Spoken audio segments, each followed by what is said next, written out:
I'm Derek Goff. And I'm Dave Demio with Thomas & Goff Realty. So Dave, from a buyer's standpoint, once an offer is accepted, the first step, typically we're submitting earnest money. What is earnest money and how does that come into play?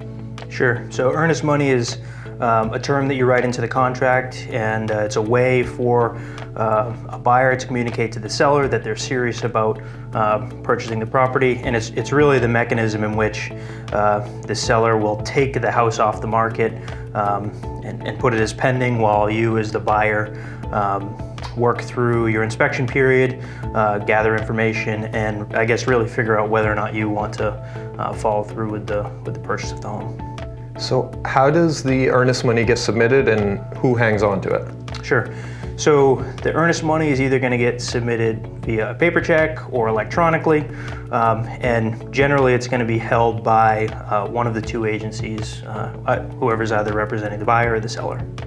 What scenarios exist where a buyer might get the earnest money returned? Yeah, there's really a long list of reasons why earnest money might get returned to the buyer. Two of the more common ones are issues with the inspection or issues with financing. So during your inspection period, if we discover something that you as the buyer really can't get past and we can't negotiate with the seller to come to new terms, that would be a reason why you would get your earnest money returned.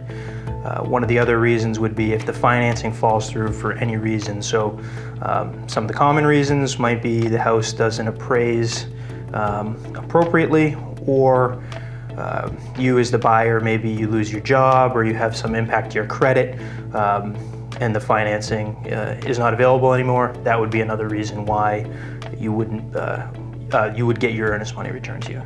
We understand this conversation is just scratching the surface on the topic of earnest money. So for more information or to schedule a buyer consult, be sure to reach out to us.